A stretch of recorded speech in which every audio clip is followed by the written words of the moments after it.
तो जैसा कि पिछले एपिसोड में हमने देखा था, जो अपनी ग्रेट एंसेस्टर खुद को कहलवा रही थी, यानी कि हेवनली एम्परर ज़ेन, उनका ध्यान जाता है ली होंग्यू की तरफ अब आगे। और जब ये पूछती है ली होंग्यू से कि तुम्हारे पास फार्मासिस्ट जेड ड्रैगन एसेंस है ना, तो ली होंग्यू इस दौरान थोड़ी नर्वस भी फील कर रही थी कि देखो किंग लेवल के एक्सपर्ट ठीक है, हेवनली एम्परर के सामने कभी खड़ी नहीं हुई थी। फिलहाल ये हाँ में सर हिलाती है और बताती है, और उसके बदले में पहले लीलू ही बोल देता है। और हेवनली एम्परर ज़ेन बुलाती है, आओ मेरी बच्ची, और उसके बाद पुचकारती है ली होंग्यू को। काफी खुश थी मतलब ली होंग्यू से वो। ली होंग्यू भी ना देखो थोड़ी लंबी थी बाकी लोगों से, लेकिन फिर भी ज़ेन के सामने एकदम बच्ची लग रही थी। और ज़ेन क्या करती है कि इसके फोरहेड को टच करती है, एक ऑरा प्रकट होता है और काफी खुश हो जाती है कि फार्मासिस्ट जेड ड्रैगन एसेंस। अब लीलू भी क्यूरियस था कि ग्रेट एंसेस्टर इसका मतलब क्या है। ज़ेन काफी खुश थी और बताती है कि ड्रैगन रेस में सबसे सुप्रीम तो हेवनली ड्रैगन्स माने जाते हैं, जितने भी ड्रैगन है उनके एम्परर बोल सकते हैं, लेकिन उनमें भी एक रेयर ब्रीड होता है। अब लीलू समझ चुका था कि ऑब्वियसली अब ये फार्मासिस्ट जेड ड्रैगन के बारे में बोल रही है, तो लीलू जानना चाहता है। तो ये बताती है कि देखो फार्मासिस्ट जो जेड ड्रैगन होते हैं ना, वो एक तरह से अल्केमिस्ट के टाइप के होते हैं। अगर वो कोई भी इंजर्ड ड्रैगन रेस में तो उन्हें हील कर सकते हैं। तो आपको पता है हीलर कितने ज़्यादा इंपॉर्टेंट हो जाते हैं। और बस ये जेड ड्रैगन पिल ही रिफाइन कर सकते हैं, लेकिन वो जेड ड्रैगन पिल ना बहुत पावरफुल होता है, बहुत मिस्टीरियस होता है। और इनके क्लैन में ना बहुत लंबे समय से कोई फार्मासिस्ट जेड ड्रैगन पैदा नहीं हुआ है। अगर पैदा होता है ना तो फेस्टिवल की तरह मनाया जाता है। और इनके क्लैन के जो ओल्ड फार्मासिस्ट जेड ड्रैगन है ना, इसलिए बहुत समय से चिंतित भी है। और ये बहुत सारी चीज़ें बताती है, जैसे 10,000 ड्रैगन फेस्टिवल्स जो कि ये नहीं कर पा रहे हैं।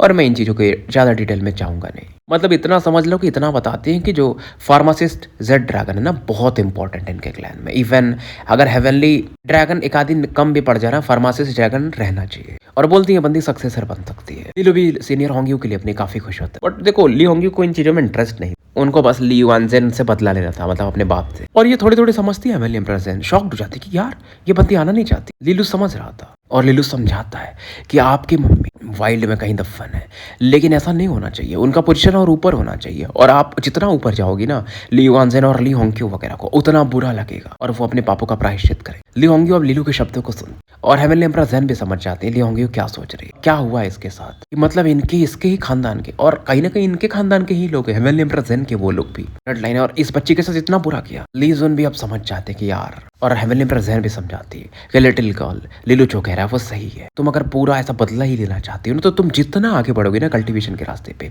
जितना स्ट्रांग बनोगी, उतना ये लोग बुरा फील करेंगे। अब मैं तुम्हें ड्रैगन ब्लड लिनियस के लिनियर चीफ बना दूंगी। अब तो ली वानजेन तुम्हारे नीचे होगा, तुम चाहोगे ना तो वो तुम्हारे मम्मी के जो ग्रेव है वहां पर जाकर के प्रायश्चित भी करेगा, तुम जो भी बोलोगी, क्योंकि तुम चीफ रहोगी। लीलू भी हैरान था इस दौरान, क्योंकि देखो यार ड्रैगन ब्लड लिनियस के जो लिनियर चीफ है ली टियानसी, वो बस लिनियर चीफ नहीं है, वो माउंटेन रूलिंग चीफ भी है। मतलब पांचों जो लिनियर्स है उनको मिला करके भी वो लीडर है। हेवनली एम्परर ज़ेन को क्या ही फर्क पड़ता, वो चाहे तो एक बार में पत्ते बदल सकती है। और ली होंगी फिर मान जाती है कि ग्रेट एंसेस्टर मैं तैयार हूँ। अब ये इश्यूज रिजॉल्व करने के बाद ना हेवनली एम्परर ज़ेन को थोड़ा अच्छा लगता है। उनका ध्यान जाता है लीलू के ब्रेसलेट की तरफ है, इसमें तो हेवनली वुल्फ का बच्चा छिपा हुआ है।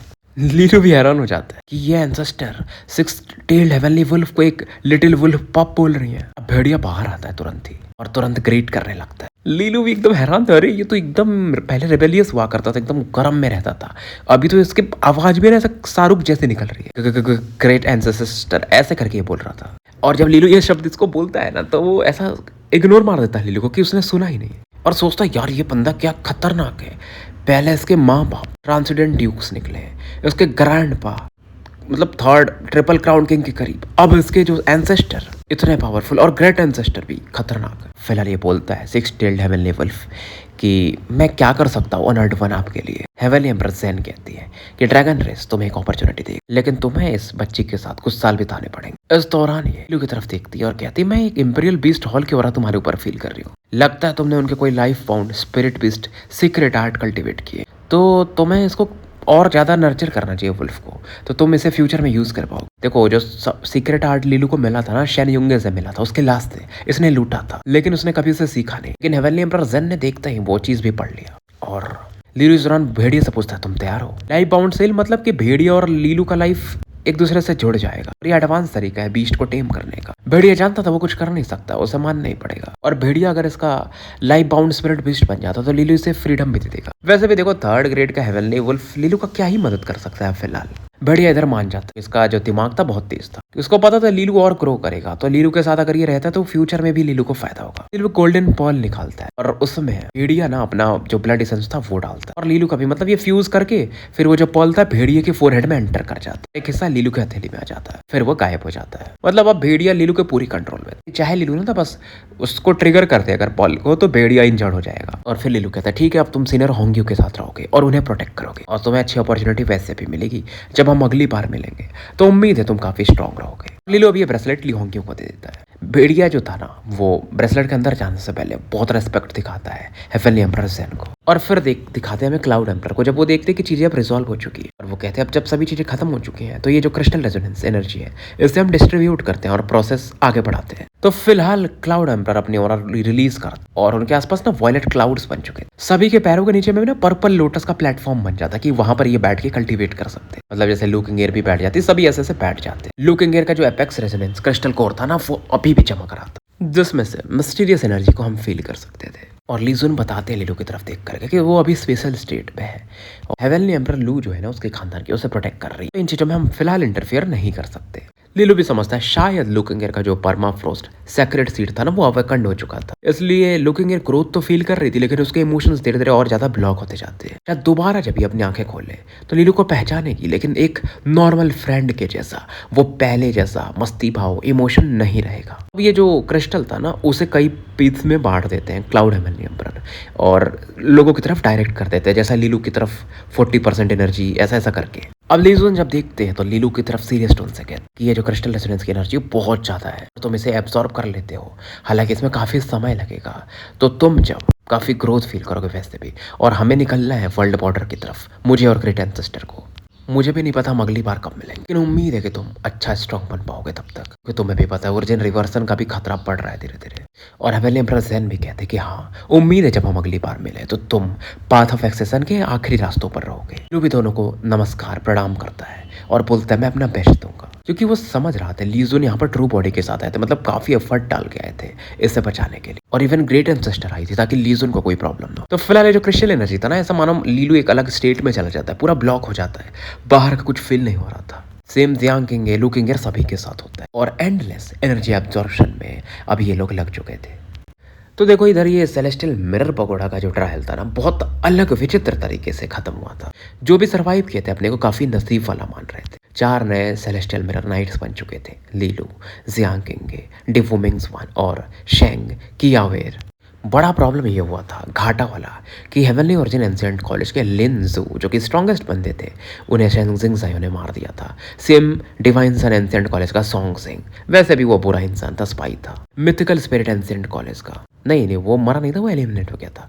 मिथिकल स्पिरिट एंशिएंट कॉलेज का जाओ सुन मारा गया था। तो ओरिजिनल ग्रुप में से शेंग कियावेर बसती जो कि 8th ग्रेड की ड्यूक थी, अपर 8th ग्रेड की, और मिरर नाइट भी बनती। तो लीलू वगैरह के जो बैटल अचीवमेंट थे ना और जियांग किंग के काफी फैलते, और उसके बाद जी चान, काउशिंग और मियर सेलेस्टियल मिरर पकौड़ा से निकल जाते स्टलसीज कॉलेज के लिए। इनको भी काफी उम्मीद थी क्योंकि इन्होंने भी अच्छा ग्रो किया था, और लीलू और जियांग किंग जब वापस आएंगे तो शायद अदर डिजास्टर को खत्म भी कर सकते हैं, इन्हें अब इसकी भी उम्मीद थी। इधर एकेडमिक हेड फेडरेशन के जो टॉप लेवल के बंदे थे ना उनमें डिस्कशन चल रहा था, खास करके ओरिजिन रिवर्सन वालों की वजह से कि वो लोग इतना अंदर तक आ गए, और वो ब्लैक कॉफिन के बारे में ज़्यादा डिस्कशन था कि जो टॉप लेवल की सोसाइटी थी उसे पैरागॉन ट्री सोसाइटी कहा जाता है, मतलब एकेडमिक फेडरेशन की। और ये इनिशिएट किया था आज के दिन क्लाउड हेवनली एम्परर ने। मतलब एक अलग स्पेस था जहाँ पर काफ़ी तगड़ा एक एंशिएंट ट्री था, और यहाँ पर मीटिंग हॉल वगैरह बने हुए थे। बेसिकली जो ट्री था ना ट्री ऑफ रेजिडेंट पावर ही था, लेकिन काफ़ी एंशिएंट था, कह सकते हो कि मदर ऑफ ऑल ट्री है ये। इसी पेड़ के ऊपर में मतलब एक एंशिएंट हॉल था जहाँ पर डिस्कशन चालू था। अंदर में 5 गोल्डन थ्रोन्स लगे हुए थे जो कि 5 हेड्स थे एकेडमिक फेडरेशन के, उनके लिए बने थे। उसके बाद बहुत छोटे छोटे भी थ्रोन्स थे, कुछ सिल्वर थ्रोन्स थे, उसके बाद कुछ और भी अलग प्रकार के थ्रोन्स थे जो कि किंग लेवल के एक्सपर्ट के लिए थे। और फिलहाल यहाँ पर जो किंग ऑफ एकेडमिक फेडरेशन थे वो पहुंच चुके थे, मतलब किंग्स थे, बहुत सारे लोग थे। इधर जो कुछ टॉप नॉच लोग थे जो कि सिल्वर थ्रोन्स पे बैठे हुए थे, जैसे कि वांग जुआनजिन, मतलब ट्रिपल क्राउन किंग, और वो जब प्रकट होते तो ऊपर की तरफ देखते कि 5 हेवनली एम्परर आ चुके थे, मतलब कुछ आ रहे थे कुछ आ चुके थे। मैटर बड़ा था तभी ये लोग आ रहे थे। इस दौरान वांग जुआनजिन के बगल में एक और प्रकट होती है, लाइट चमकता है और की वांग आ चुके थे। बंदा काफी टॉल था, वेल बिल्ड था, हीरोइक फीचर थे। इन्हें ही ना मतलब वो किंग ऑफ लाइट कहा जाता है। इस दौरान इनका डिस्कशन होता है कि वांग जो थे वो वांग जुआन जिनसे पूछते हैं, अरे मैंने सुना कोई एक मतलब बच्चा है, मतलब बच्चा या बच्ची जो भी समझो, जिसके पास 3 मिडिल 9th ग्रेड के लाइट रेजोनेंसेस हैं। इस बार सेलेस्टियल मिरर पगोडा में वो आई हुई थी। वांग जुआन जिन बोलते हैं हाँ सही है, और बस इतना ही नहीं, वो जेनेसिस सीड भी है कि वांग काफी इंटरेस्ट लेते हैं। ऐसा मतलब बंदा तो डिवाइन सन एंशिएंट कॉलेज में होना चाहिए। अगर मैं उस बंदी को गाइड करता ना तो पक्का वो हेवनली एम्परर स्टेज में और जल्दी पहुंचती। वांग जुआन जिन जब तक बोल पाती एक हंसी की आवाज आती कि तुम्हें क्या लगता है कि हमारा हेलोविड कोरुस्केसन मतलब लाइट एंशिएंट कॉलेज क्या कमजोर है लॉ ऑफ लाइट के मामले में तुम्हारे डिवाइन सन एंशिएंट कॉलेज से? और ये दोनों उस तरफ देखते हैं जहां से एक वुमेन की आवाज आ रही थी, और ये थी लिंग जुआन जो कि हेलोविड एंशिएंट लाइट कॉलेज की प्रिंसिपल थी। और उनके बगल में थोड़ी दूर पर जायो लिंगजू खड़े थे जो कि मिथिकल स्पिरिट एंशिएंट कॉलेज के प्रिंसिपल थे। मतलब देखो 4 एंशिएंट कॉलेज के प्रिंसिपल यहाँ पर आ चुके थे। कि वांग इस दौरान कहते हैं लिंग जुआन से, अरे मैं इसलिए बोल रहा हूँ क्योंकि इससे हमारा एकेडमिक फेडरेशन ही स्ट्रांग होगा। लेकिन लिंग जुआन कहती है जियांग किंगे हमारे एंशिएंट लाइट कॉलेज की मेंटर भी है, और उसकी मेंटर जैंग मिंग्यू है। और हम जो तीनों प्रिंसिपल्स हैं ना, देखो मतलब एंशिएंट लाइट कॉलेज में 3 प्रिंसिपल हैं और जैंग मिंग्यू 3rd प्रिंसिपल है, तो हम तीनों मिलकर उसको गाइड करेंगे, तुम्हें चिंता करने की जरूरत नहीं है। इस दौरान की वांग भी कुछ बोलते नहीं है। अब जो 5 थ्रोन्स थे ना एक के बाद एक चमकना शुरू होते, पेस खोलता और 5 लोग प्रकट हो चुके थे। मतलब 5 जो हेवनली एम्परर एक्सपर्ट थे टॉप लेवल के, वो यहाँ पर आ चुके थे। और ये जो मतलब क्राउन किंग एक्सपर्ट थे, ये लोग उन्हें रेस्पेक्ट दिखाते और इन्हें देख करके एक आवाज आती है कि कोई पोलाइट होने की जरूरत नहीं है, सब बैठ जाओ। जो सब पहला इंसान वो देखते ना वो एक एंशिएंट ट्री के समान लग रहे थे, और उनके जो 3rd आई था ना जहाँ पर, वहां पर एक क्रिस्टलिन जैसा कुछ और दिख रहा था, फ्रूट के जैसा। मतलब वो सुप्रीम 9th ग्रेड से भी जो ऊपर चला जाता है, जो कि हेवनली मतलब डिवाइन फ्रूट को जन्म देता है। ये थे हेवनली एम्परर जियांग के बारे में वांग जुआन जी ने बोलते हैं इनकी वाइटलिटी तो और बढ़ती जा रही है। मतलब ये वुड एलिमेंट वाले बनते हैं। और एकेडमिक फेडरेशन में जो 5 टाइटन्स है ना, 5 टॉप लेवल के हेवनली एम्परर, ये उनको भी लीड करते एक तरह से। उनमें से एक है लेकिन ट्रू लीडर है एकेडमिक फेडरेशन के। जैसे कि वहां पर डिवाइन फ्रूट क्रिस्टल रेजोनेंस का मिला था ना क्रिस्टल का, वैसा ही इनका डिवाइन फ्रूट वुड रेजोनेंस है। और तब एक आवाज आती है एक काफी में कि लिटिल वांग, मैंने सुना कि तुमने एक डिवाइन फ्रूट क्रिस्टल रेजोनेंस अपने हाथ से जाने दिया। अब सोचो वांग जुआन दिन इतने बड़े हैं, उन्हें लिटिल वांग कह के कोई बुला रहा है, वो भी एक वुमेन। वो उस थ्रोन की तरफ देखते हैं। जस्ट जियांग जो थे ना हेवनली एम्परर जियांग, उनके बाजू में थी। दिखने में लेडी काफी ज्यादा सुंदर थी, सेक्सी थी। और इन्हें ये ना हेवनली एम्परर जी कह के बुलाते हैं वांग जुआन। यहाँ मुझसे गलती हो गई और हमें पता नहीं था कि डिवाइन फ्रूट क्रिस्टल रेजोनेंस छिपा हुआ है वो हेवनली एम्परर की बॉडी के अंदर में। तो हेवनली एम्परर जी जो 5 टॉप लेवल के हेवनली एम्परर थे ना, उनमें से एक फीमेल थी बस। और इनके जो टोटल 4 रेजोनेंसेस थे, उनमें से 2 जो थे ना वो सेलेस्टियल रेनबो डीमन बटरफ्लाई थे, और एक पॉइजन रेजोनेंस। काफी डेडली थी ये टॉक्सिन्स में, अगर किसी को जहरट से वार करते तो वो बचना नहीं है। इधर फिर एक और आवाज आती है कि इसमें वांग जुआन जिन की गलती नहीं है। 100 साल पहले तो मैंने भी पूरे एरिया को इन्वेस्टिगेट किया था, बट मैं भी उस डिवाइन फ्रूट क्रिस्टल रेजोनेंस को डिस्कवर नहीं कर पाया था। ये बंदा दिखने में काफी हैंडसम था, यंग दिख रहा था। ये थे heavenly emperor Baili, the master of sound resonance. फिर एक और आवाज आती है कि ये वर्जिन रिवर्सन वाले खतरनाक होते जा रहे हैं, हमें कुछ एक्शन लेना पड़ेगा बड़ा। और ये थे thunder heavenly emperor. Heavenly emperor Jiang कहते हैं वैसे वो एम्प्टीनेस अपने काम में पूरा सफल नहीं हुआ, लेकिन फिर भी क्रिस्टल डिवाइन फ्रूट को ले जा पाया। मतलब ये इन लोगों के पास ओरिजिन रिवर्सन के पास, बट हमें कुछ आइडिया नहीं है। क्लाउड एम्परर भी हाँ हमें सारी लाते। और ये लोग डिस्कस कर रहे थे कि हाँ ये प्रॉब्लम तो है यार, ये एकेडमिक फेडरेशन हम लोग इतने टॉप लेवल पे हैं, बट फिर भी ओरिजिन रिवर्सन का प्लान आज तक पता नहीं चल पाता। और ये लोग क्या करते हैं, कांड करते रहते हैं, तो हमें सपोर्ट के लिए बंदों को भेजना पड़ता है आउटर डिवाइन कॉन्टिनेंट में, कभी इधर कभी उधर। इस दौरान लिंग जुआन भी डिस्कस कर रही।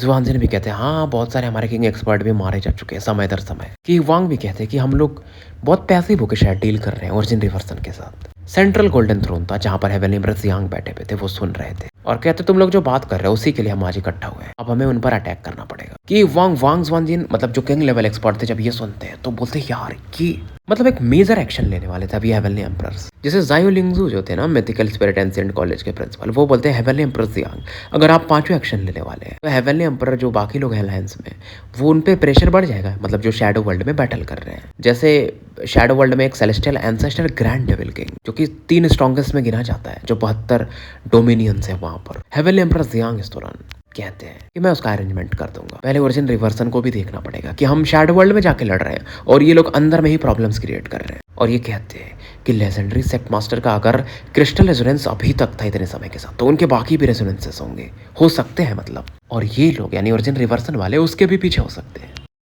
अब जब सेक्रेड वाइड रेजोनेंस सेक्ट के सेक्ट मास्टर का नाम आता है ना, तो सभी लोग एक रेस्पेक्ट में उन्हें देखते हैं कि वो उस समय क्या लीड कर रही थी सेक्ट मास्टर, या कर रहे थे, जो भी आप समझ सकते हो, कि उन्होंने लगभग खत्म कर दिया था शैडो वर्ल्ड को। अंत में क्या हुआ आज तक किसी को नहीं पता था। अचानक से सेक्रेड वाइड रेजोनेंस सेक्ट खत्म हो गया। रातों रात उनके बहुत सारे हेवनली एम्परर्स खत्म हो चुके थे, including the legendary sect master. उनका जो हेडक्वार्टर है कहीं स्पेस में है, जैसे कि आप ढूंढ भी नहीं सकते, और कहीं ना कहीं उसके बाद से ना शैडो वर्ल्ड ज्यादा पावरफुल है। डिफरेंस है।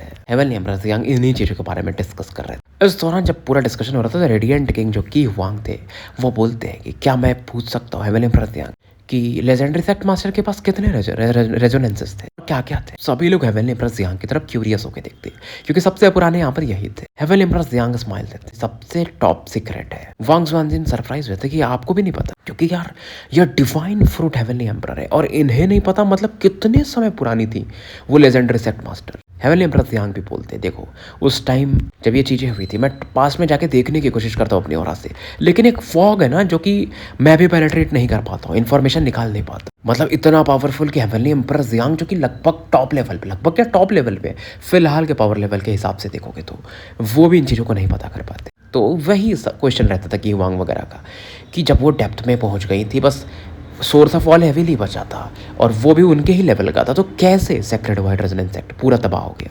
हेवनली एम्परर्स यांग भी कहते हैं समय के साथ अगर वो हेडक्वार्टर सामने आ गया, हमें मिल गया, तो हम शायद इसका जवाब जान पाए। अब जुआनजिन फिर ये पूछते हैं, फिर ओरिजिन रिवर्सन को कैसे पता चला कि वहां पर डिवाइन फ्रूट क्रिस्टल रेजोनेंस है। अब इस दौरान जो हेवनली एम्परर जी थी ना, अपनी बॉडी को थोड़ा स्ट्रेच करती और कहती है, तुम लोगों को शायद पता नहीं है, ओरिजिन रिवर्सन हमसे पुराना है, इसलिए उनको कुछ ऐसे सीक्रेट्स भी पता है जो हमें भी नहीं पता है, मतलब एकेडमिक फेडरेशन को भी। अब उसके बाद वो इंटरेस्ट के साथ वांग जुआनजिन से पूछते हैं, मैंने सुना कि जेनेसिस सीड और एब्सोल्यूट रेजोनेंस सीड भी इस बार थे सेलेस्टियल मिरर पगोडा के ट्रायल्स में। अब वांग जुआनजिन इस दौरान अपने हाथ को ऐसे लहराते हैं और इन दोनों की छवि, मतलब इमेज क्रिएट कर देते हैं लीलू और जियांग किंग की, और बताते हैं जेनेसिस सीड का नाम जियांग किंग है और एब्सोल्यूट रेजोनेंस सीड का नाम लीलू है। दोनों काफी प्यार में है। हेवनली एम्परर्स जी भी काफी स्माइल करती है। हेवनली एम्परर्स यांग भी स्माइल करके कहते हैं कि ये तो नेचुरल जेनेसिस सीड है, ज़्यादा बेटर है एक्वायर्ड जेनेसिस सीड से। अब जैसे हेवनली एम्परर्स यांग जो थे ना, उनके पास था ग्रीनवुड सैक्रेड सीड, जिसे वो इवॉल्व करके एक्वायर्ड जेनेसिस सीड में बदल चुके थे। ये सुन करके ना हेवनली एम्परर्स ही कहती कि हेवनली एम्परर्स यांग आप ज़्यादा ही दयालु, नेचुरल जेनेसिस सीड है, लेकिन वो इस लेवल पे पहुंचेगी नहीं पहुंचेगी वो उसकी मेहनत पर और सही अपॉर्चुनिटी पर डिपेंड करेगा, जिससे सभी लोग सहमत। जैसे हेवनली एम्परर्स यांग पीक कल्टीवेशन बहुत मेहनत किया है, बहुत सारे जेनेसिस सीड भी पास्ट में हुए, लेकिन वो इस लेवल पे भी नहीं पहुंच पाते। और फिर लीलू के बारे में डिस्कशन होता है कि इस बंदे के पास जो एब्सोल्यूट रेजोनेंस सीड है उसमें गजब का पोटेंशियल है। इसके पास अभी से 4 रेजोनेंसेस है और सभी प्राइमरी और सेकेंडरी है, मतलब टोटल 8 रेजोनेंसेस है। अगर ये हेवनली एम्परर पे जाता है तो 2 और रेजोनेंसेस ऐड होंगे, यानी 6, यानी टोटल 12। इवन ये भी सेक्रेड वाइड रेजोनेंस सेक्ट में भी रेयर था। इसके बारे में हेवनली एम्परर बाइली बोल रहे थे। वांग जुआनजिन बोलते कि अभी ये दोनों सेलेस्टियल मिरर पगोडा में कल्टीवेट कर रहे हैं, और ये कहते हैं कि क्या हम सेलेस्टियल मिरर पगोडा की एनर्जी के साथ इन्हें थोड़ा ब्लेस कर सकते हैं, थोड़ा और प्रोवाइड कर सकते हैं। लेकिन एक चीज़ ये था कि अगर अभी एनर्जी यूज़ कर लोगे तो अगली बार जब सेलेस्टियल मिरर पगोडा खोलना होगा तो थोड़ा और लेट से खोलना पड़ेगा, ताकि उतनी एनर्जी पहले इकट्ठा हो जाए। और लीलू वगैरह तो वैसे भी एकेडमिक फेडरेशन से रिलेटेड नहीं है, हेवनली एम्परर ली से रिलेटेड है। मतलब एक डिबेट में ये लोग चले जाते बहुत सारे यहाँ पर, क्योंकि थे कि वांग वगैरह तो थे, उसके अलावा भी कुछ मतलब किंग लेवल के एक्सपर्ट थे। इस दौरान वांग जुआनजिन बोलते हैं कि हम 5 साल और डिले कर सकते हैं ना, मिरर पगोडा 5 साल बाद खोलेंगे फिर। हेवनली एम्परर जियांग वैसे भी काफ़ी बड़े दिल के थे कि एट द एंड लीलू और जियांग किंग जितना अच्छा करेंगे हमारे लिए फायदा है, क्योंकि शैडो वर्ल्ड में जब बैटल होता है तो सभी साथ में ही जाते हैं, चाहे वो किसी खानदान से हो। और हेवनली एम्परर जियांग क्योंकि टॉप अथॉरिटी थे, वो बोल दिए तो फिर मतलब आप समझ ही सकते हो। तो फिलहाल स्टोरी हम यहीं समाप्त करते हैं और मिलते हैं फिर कल एक नए एपिसोड के साथ। तब तक के लिए मैं आपका साथी एन अल्केमिस्ट AKA मुसाफिर विदा लेता हूँ।